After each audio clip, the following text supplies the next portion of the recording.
news and current affairs program. Good morning, Salon. Stay tuned to 98.1 FM for the very best on radio listeners. Welcome to the first edition of the program Good Morning Salon for this week. We come to you live from the Society for Radio Democracy 98.1 FM. Today on Monday, August 18, 2025. And we'll bring the program to you this Monday morning. My name is Usman Kamara. And Musa Kamara, my name. It's the edition of the program Good Morning Saloon. The chairman for the Saloon Premier League Board, Justice Mark Gegbase, the winner for the Leo Rock Premier League 2024-2025 go get 500 million Oleons, and the runners-up will get 250 million Oleons. The Deputy Minister One, the Minister of Health, Professor Charles Senesi, say from 2025 to now, the ministry not able for reduce the maternal mortality death from 1,000 to 300 per birth. And today inside the program, Radio Democracy go look inside the status of gender-based violence in the country and what the governments they do bottom. With this and plenty other story than for inside the program this morning. Members say the list will be live on www.radiodemocracy.sl. Members say in a Leo Rock Metal Group, the sponsor Radio Democracy for bringing the program Good Morning Salon can to you. And this program is powered by Africell. The list will be live from Radio Partner them. Radio Charlotte 89.5 na Koina Duga in Falabadi Street. Same also on Radio Maleng 88.5, Radio 1J11.3 na Pujondi Street, Radio Colente 90.0 na Cambia, Radio Mwa 105.5 na Kailang, Vopa Radio na Waterloo, Voice of Sandon Radio 95.7 na Konodi Street, Voice of Karine na Kamakroyo 98.0, Voice of Masoro Pujondi Street, Jange Radio 99.3 FM Lower Bondi Street, Advocacy Radio Putloko District, Radio Katmami on 106.7 na Tonkolimba, and Earth FM on 95.7 na Moyamba District. The program na Good Morning Salon where they come to you live from Radio Democracy 98.1 FM. You can be part of the program by way you can send in a message on the number 0779811981 or drop in a message now with Radio Democracy Facebook page. The program Good Morning Saloon they continue. We start for local issues. We go Sight Saver, an international charity organization where they work for prevent blindness, faith disease, and support equality for women and girl picking them and disabled picking them na the country. For Seka then work they be don't go work on a Kalene district for talk about gender-based violence na school them. We say the country director for Sight Saver Saloon, we said the global advocacy officer Sight Saver Saloon Juma Kamarase for give strength to the country justice system, get a couple for support the fight against gender-based violence and support gender-based violence victims them na school. Now some of the recommendations them we come on inside within they make to government and partners them. Well, for more on this we join Mohamed Amin Kibi. Government and private institutions them don't implement program, create policy, embark on research as efforts for tap violence we boy and girl picking them they face as part of efforts for tap gender-based violence where they happen at school them. Make Sight Saver Saloon go popularize one study we then do na Karine Northwest District but sexual gender-based violence which stakeholder them from the Ministry of Social Welfare, the Ministry of Gender and Children's Affairs, the Teaching Service Commission and other government and private institutions them. But waiting at some of the thing them with this research been found out. The technical support inclusive education researcher Sight Saver Saloon Stephen Kindane been explained. So key forms of SRGBV identified in the study schools and communities were provocation, sexual harassment, discrimination, and corporal punishment. That happens a lot in the schools. There is a lot of sexual harassment. Now, children's description of SRGBV actually highlights the intersection of violence, discrimination, and disability. Girls are marginalized. What if that girl is disabled? That marginalization even becomes more pronounced, and it can be quite a lot of source. Family members tell me that education is useless simply because somebody doesn't want to take responsibility to pay their school fees and care for them. Sef, the global advocacy officer, Sight Saver Saloon, Juma Kamara, not been waste them for talk some of the recommendation them with this research being captured. Strengthening the security and justice sectors. Many a time, it comes with capacity issues, it comes with resource constraints, and it comes with the aspect of the know-how, the ethical issues. It creates the environment where investigation into those SRBV issues will not be stalled. It expedites the process of ensuring that investigations are being done in a timely manner, equally providing the necessary support to victims or survivors of this SRGBV. And we also want to talk about strengthening SRGBV reporting mechanisms. Of course, they are there in some instances, but then effective implementation becomes a problem. Why? Because of the aspect of awareness that is lacking. Probably these structures are around, but people have no idea of their existence. As this engagement bring together stakeholders them, we be represent the Teaching Service Commission, the Discipline and Petitions Manager. Now the Teaching Service Commission, Patrick Sandy, been talk about the commission in position, but school-related sexual gender-based violence. They do have in-service training for them as far as content for that subject is concerned, teaching methodologies, but also there are other aspects in their service delivery which is very, very much important, which are not reflected in their dealing with the pupils. And so it is very much important that probably for subsequent programs, we look at this issue so that the pupils that we are considering now in this context are confident enough that, in the school setting, we consider teachers as our parents. And we don't think they will frighten us, from coming to school whenever we find ourselves in a situation. Patrick Sandy end up call on government and development organization them for do capacity training for teacher them as if for achieve quality and decent book learning environment for school picking them all about the country. For the Society for Radio Democracy, Mamelamin Kebede reports.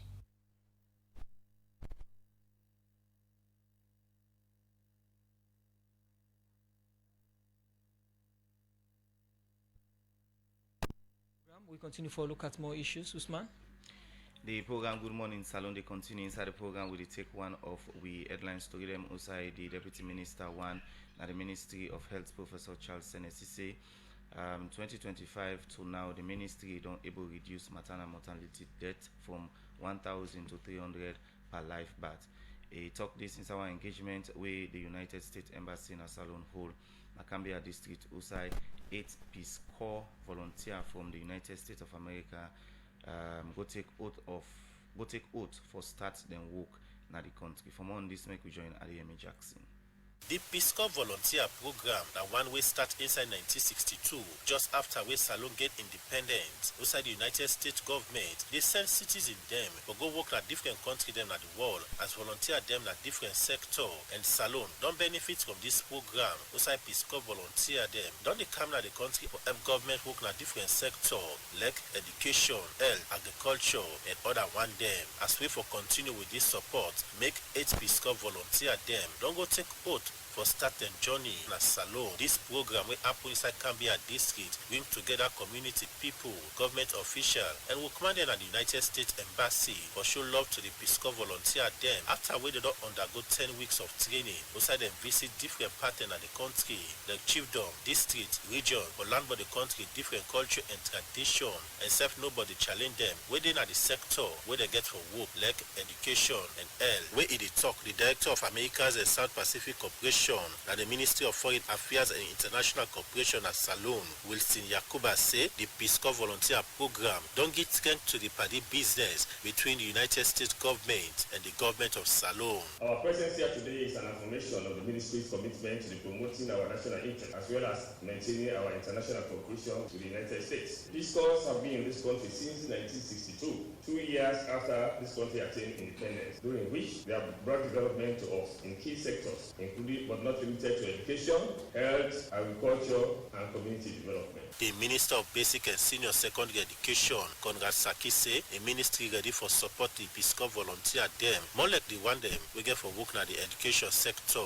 The Ministry of Basic and Senior Secondary Education stands with you like the palm stands with the earth. The nation believes in you as we believe in the palm's endless giving. History is watching you as it has watched the palms mark the time across our landscape. Now go forth, not as visitors, but as the newest members to every community you will serve. One other area where the Peace Corps volunteer program wey for long term now don dey support na the health sector wey make the Deputy Minister one at the Ministry of Health, Professor Charles Senesi, talk about the contribution dem wey the Peace Corps program don make na the health sector.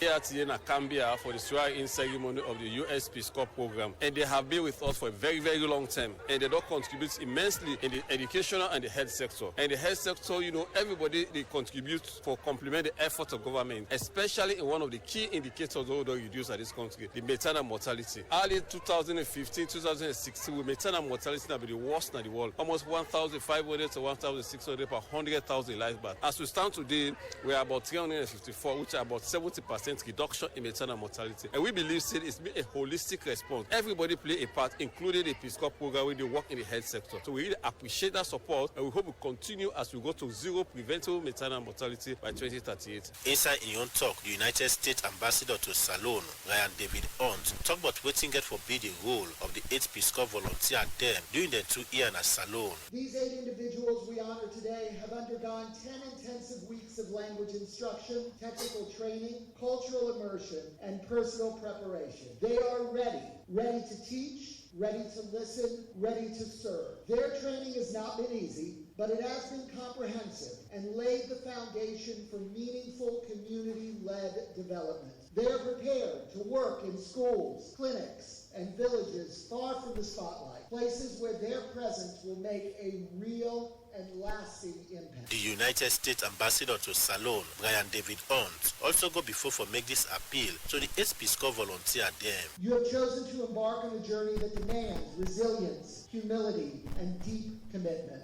You represent the best of what the United States has to offer. Not just our values, but our willingness to live them. In choosing to serve, you carry forward a proud legacy of hope, inspiration, and devotion to others. The Peace Corps was created with 3 core goals: to help communities meet their need for trained individuals, to foster a better understanding of Americans abroad, and to bring a deeper understanding of other cultures back to the United States. You now take up the mantle of these goals. It's a big responsibility, but I have no doubt that you are all ready. The United States Ambassador to Salone, Brian David Hunt, and say the government of the United States ready for continue with the Peace Corps volunteer program na Salone for say they help contribute to the country development one. For the Society for Radio Democracy, Adeyemi Jackson, the report.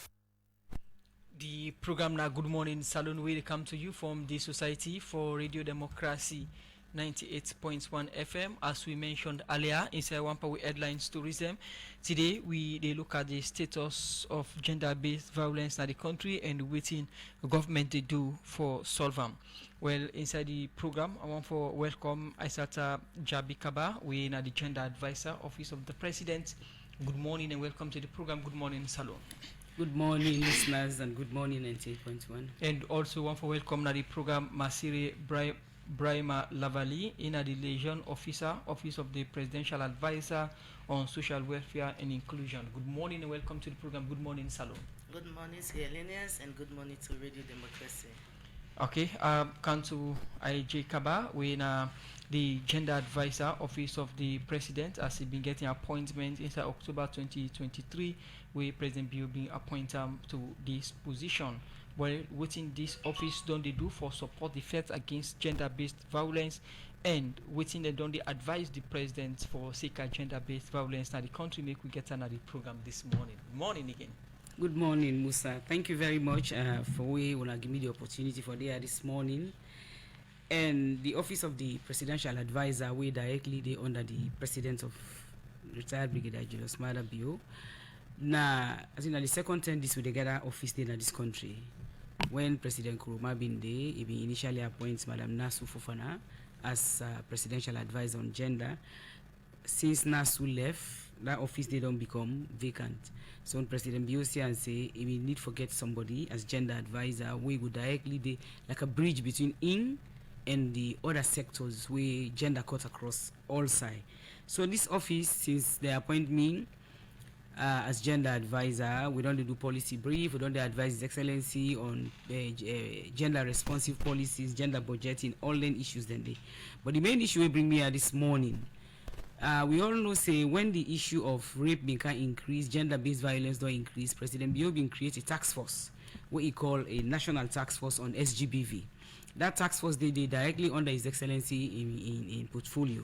But he and say now that he don't get a gender advisor in his office, he decided to put that particular task under my office. Since then, I don't be team lead on SGBV task force, where a task force is comprised of a lot of sectors. Because when you talk about SGBV, not to one side they affect. So we now get this presidential task force on SGBV, where we get the Minister of Basic and Secondary School Education, Conrad Saki, the ministry a member. We get the Ministry of Health. We get the Ministry of the Attorney General's office a member. We also get the Chief Minister a member of that particular task force. The Minister of Gender and Children's Affairs and a member of that task force there. The Minister of Social Welfare there. We get Human Rights Commission. Of course, when you talk about rape, now this country, Rainbow Initiative, we left them out. We get representative from Women's Forum. So it's a multi-sectoral task force where you get all them people here, the police, the military, everybody in a member of that task force. And that task force, they will meet on quarterly basis. Why would they meet? Because we know so we meet all them particular institutions that way, then they act in the various ways with SGBV. They give you proper update. And if you give you proper updates, proper data as to why it increase, what it happen, what's a hotspot and all the issues, then we will take proactive actions for make sure say we work on the issues and the quick one. So like 2 weeks ago, we get this multi-sectoral, this task force meet, and it was a big meeting. We meet because we don't see say the SGBV don't become alarming, it increase and it don't become worrisome. And HEC and say, this task force day, what is going on? Why the increase? Why then particular districts here get high numbers of sexual gender-based violence and gender-based violence? So we summon this task force. We can't sit down. We spend hours for look at the data. What's it don't increase? Why it increase? What are the causes? What do we need for do? We have laws. Government don't take stringent actions. You don't put several laws in place. But still, would they get increase in this particular SGBV? Why is it happening? Will they get an increase in schools? In fact, it reached to a point. World Bank been threatening say if we know they handle the issue of school-related SGBV, then we withdraw funding. So what thing we do as a task force? We go into action straight. Call the minister. Can look at referral pathway protocols. We say, look, we go for launch this. We go for go into action, and that was what we did. So my office now more or less a coordinating office on this particular SGBV. If it happen, we coordinate all them multi-sectoral approach, bring everybody come, we can sit down and look at them. The police, when I give you why when they get this particular number, what when I don't do? And if I feel say when they do this, but the number they increase, what when I need for do? Do we need to change our strategies? Do we need to intensify awareness raising? Because most of them here where they happen. If you look at the age where it affects mostly, now picking the way they between 11 to 17 years. So then the recent data we don't get, it has always been like that, but Wusa it don't increase right now. Now they, and you look at them say why it happen? Now they're more active.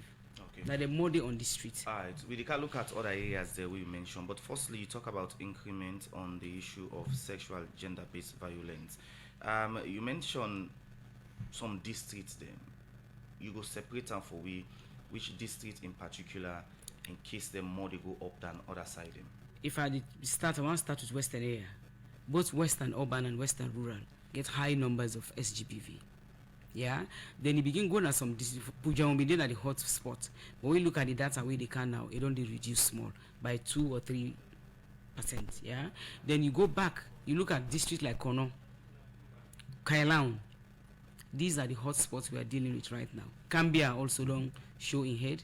So you begin for CC, some of them districts there, that the SGBV don't increase. But also you want for disaggregate, when you talk about SGBV, you also get the GBV when gender-based violence.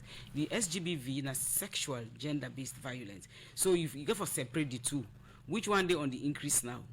The gender-based violence, now it really don't increase. And you get a lot of factors where they lead to that. Now, what in the data, or what in the data been they show before the task force, and what in the data they show now in terms of sexual and gender-based violence? This task force done day before I even take office as gender advisor. So the task force don't always day. But now that the task force, what in the task force they do? They coordinate the efforts. Because first of all, the fight against GBV, not one person they do. You get NGOs where they do. Government ministries the way they do. So if you want for really tackle them and combat them, you got to get a holistic approach. So that is why the task force is there. Come law we can see them. What in you they do? Who's how you they operate? Because most times they duplicate efforts.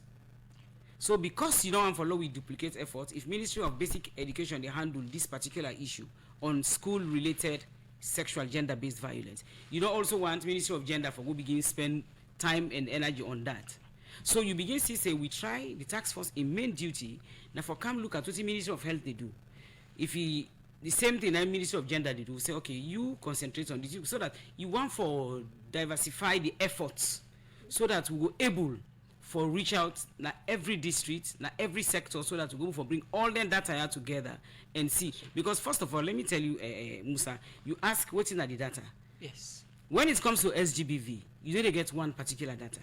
Because don't forget the FSU, police they na every district, Rainbow no they na every district. So the data we they get from police is going to be different from the data we they get from Rainbow. So why the task force no they depend on the police where they all over the country? Well, would they depend on them? But you also don't want for say, I want to put all my eggs in one basket.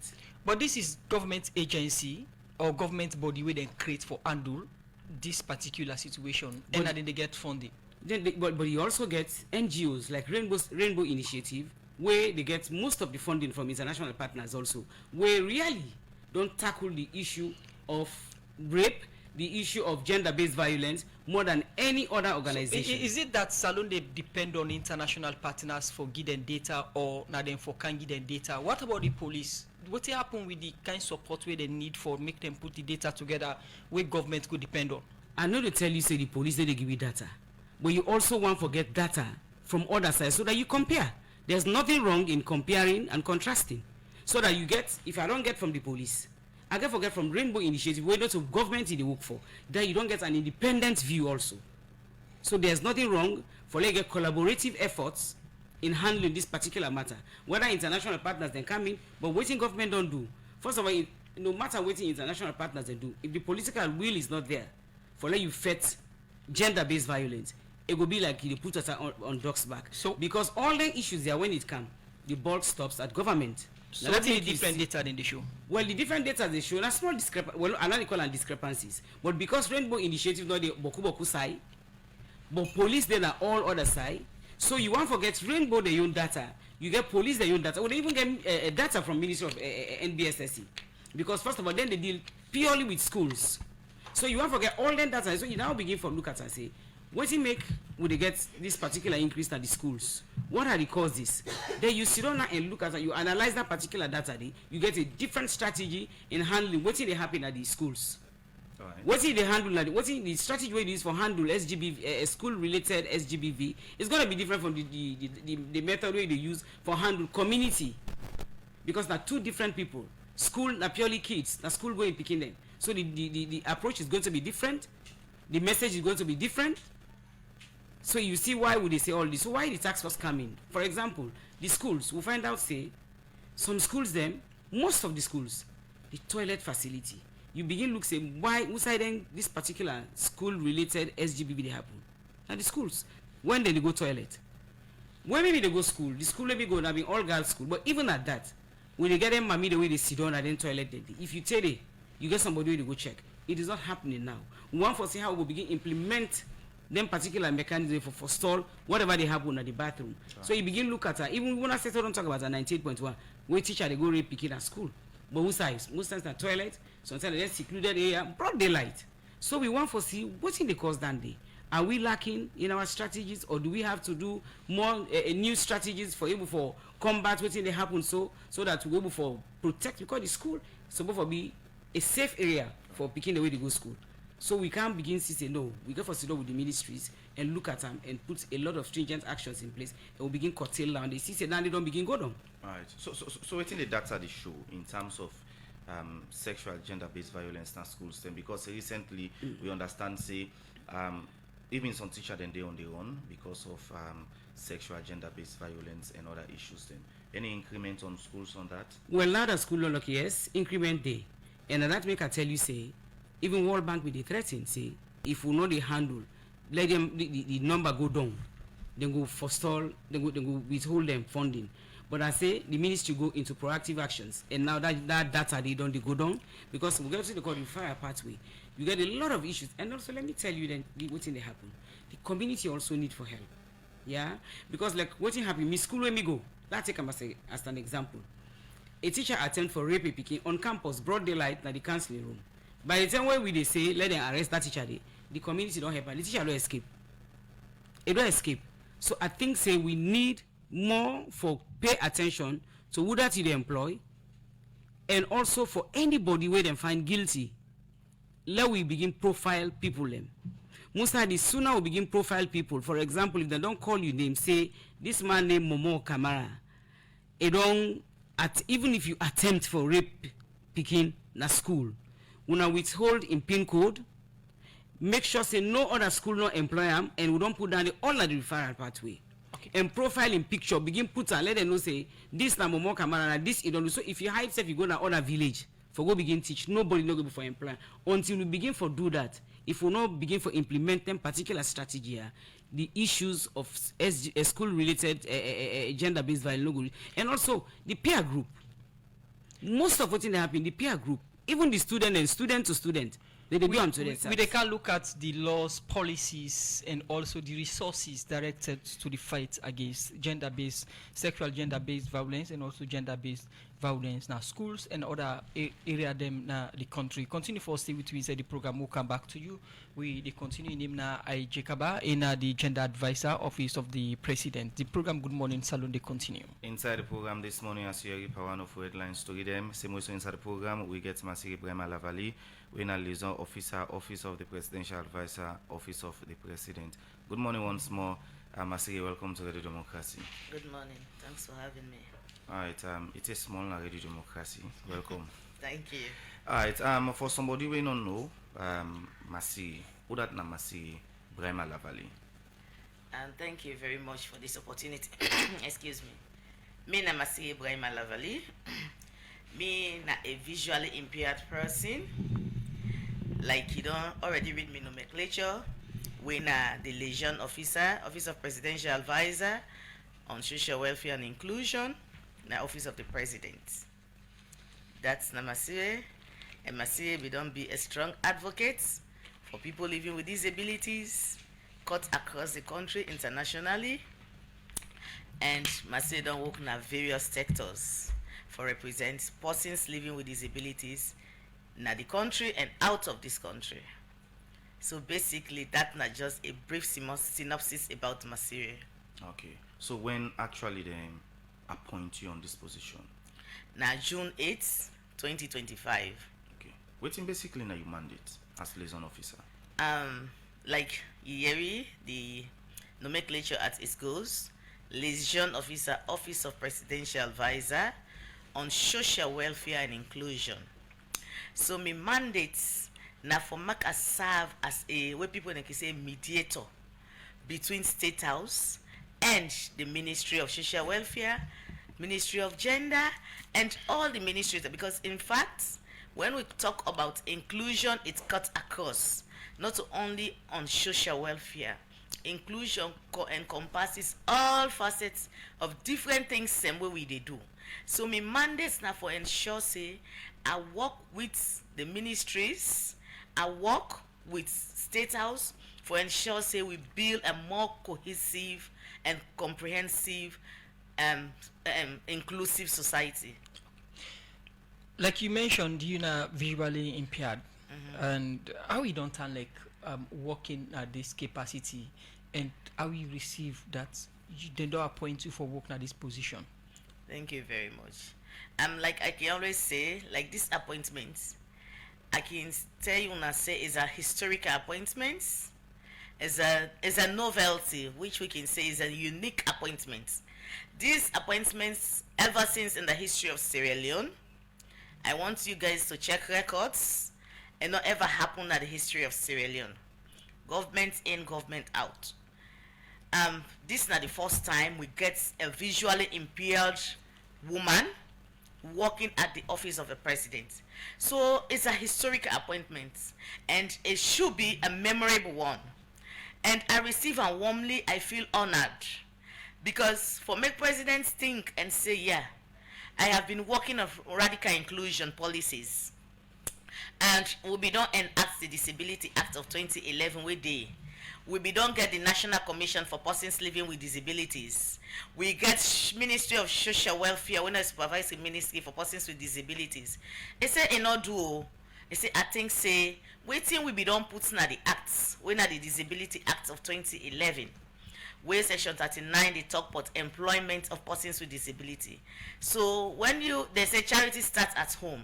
So it look and vividly say I cannot be preaching inclusion, I cannot be talking of radical inclusion, and I know start an I know commence an office. I think say now against now within that background it appoints me for this position. So I feel honored, I feel fulfilled, and not only feel fulfilled, but the community and constituent of persons with disability, I believe, say cut across the country.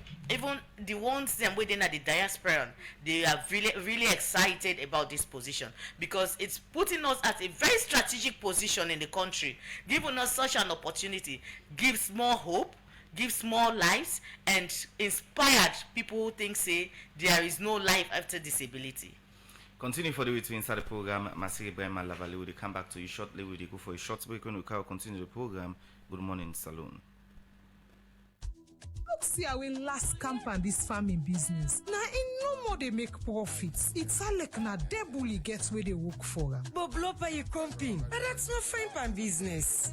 But that's for waiting. I don't know why we don't take on this business. No, they get better. And we just come, they shine like a woolly. Let's go. And they do well thing, but you know feel say. Me sister them. Not so debully I get so that the way I they manage me profit after I don't sell me farm markets. Now make una they see me at the shine by this farm business so. Boss here, you get this fine secret, you not tell we you sister them. Now I they try for tell una so. Where I don't sell me farm thing them. I know they spend like how una they spend. Look you musu. Now new ladies bag you come out by so. You they trust for buy any new clothes we come out. All time una they spend pass how una they make them. Me now I they save. I they cut me cut according to my size. For help me pan this. Studios we get Masiri Brema Lavali, winner liaison officer, office of the presidential advisor, office of the president.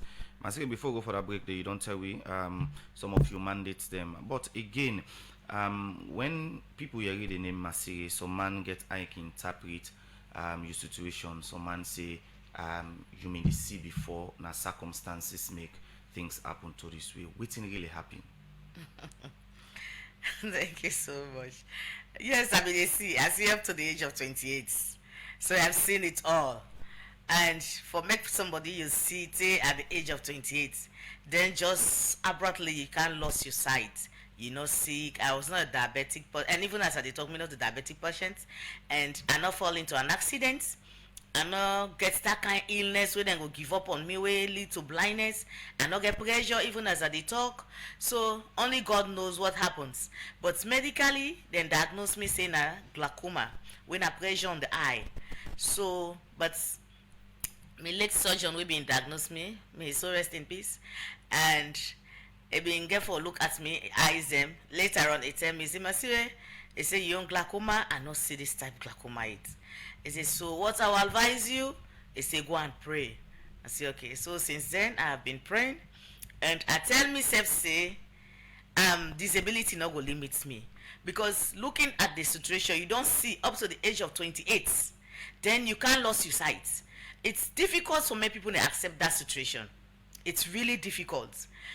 Starts for learn braille. I know be accept the braille, because each time I did learn the braille, I can cry. It was so traumatic for me. But later on, I been get option with Educational Center for the Blind. When I adopted Daddy Thomas Aliu, I been get for rehabilitate me in computer. So I begin learn computer as an option, where I been they look for means for communicate. Because since I not be able to accept the braille, I have to get a means of communication to communicate, where I believe say go move me another step forward. So I not ever give up. I did that. I begin look for job. I be done the work different side them, And I can always tell myself, say, I will always serve as an inspiration. And I can always tell people, say, no matter the circumstances, no matter the situation, disability can never limit me. So with this your appointment, how you don't they relate to the disabled community in terms of representing them? Prior to now, we don't relate to them very well. Not a way I don't get bigger appointments and not go relate with them. I'll continue for relate with them. But just that I have my limits. Not to everything that they jump into. Excuse me. We have the ministry, we have the commission, but I get my limits in waiting that they do. I know they do all over the place. I have my limits, I have my mandates, but I relate with them very well.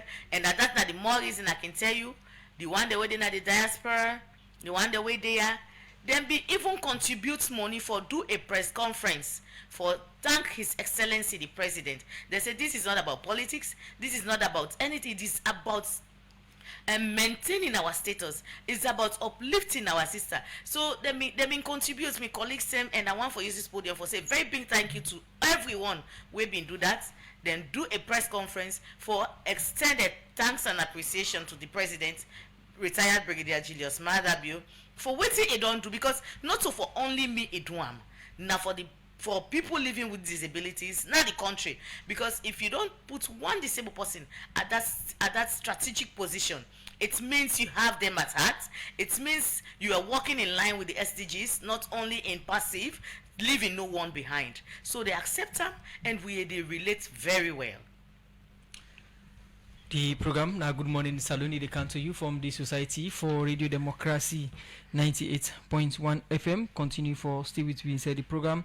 Masire Brahma Masire Brahma Lavali, in the Legion Officer, Office of the President Advisor on Social Welfare and Inclusion. We'll come back to you with a look at how far the engagements we don't they get with how your office don't they work for engage your colleagues them and what you wanna don't they do na the office.